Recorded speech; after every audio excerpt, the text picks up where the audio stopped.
So we want to talk about one of the special types of motion that objects can undergo, and that's circular motion. And so circular motion is motion that is along a circle or the arc of a circle with a given radius. So if my object here, if what it does is swings around so that it moves in a circle, right? So then it's undergoing circular motion.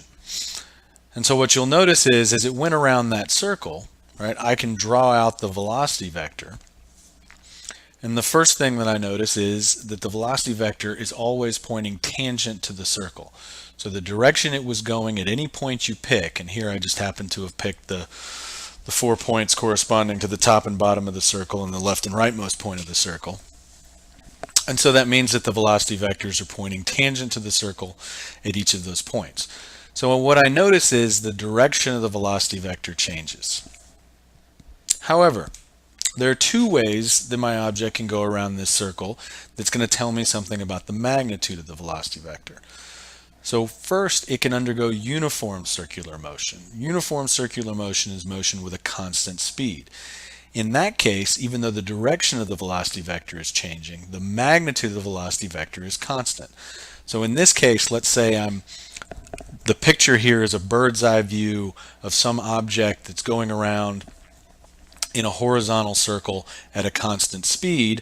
What I notice is that the magnitude of the velocity vectors, they're always tangent to the circle, but they always have the same magnitude. On the other hand, I can have non-uniform circular motion. And so here's a situation where I have motion with changing speed. And so maybe the picture here is instead of looking down on a horizontal circle, maybe I'm looking from the side. So this is a side view of an object as it goes around in a circle that the circle is oriented vertically. So the object moves more slowly at the top than it does at the bottom, which is why you can see at the top the velocity vector has a certain length, but as it comes downward, that length gets longer. It's at its longest at the bottom and then starts to get shorter again as the object goes back up. So again, because the speed is changing as the object goes around in the circle, the magnitude of the velocity vector is changing as well. So those are my two options. I can have uniform circular motion or non-uniform circular motion. For the moment, let's focus on uniform circular motion. So again, this is motion that the uniform tells me it's at a constant speed. The circular tells me that it's along a circle or the arc of a circle. And so the thing that's nice about the uniform part is that it means that since it's moving with a constant speed, since my object is moving with a constant speed, I can figure out what that speed is by just thinking about the distance the object travels divided by whatever time it takes.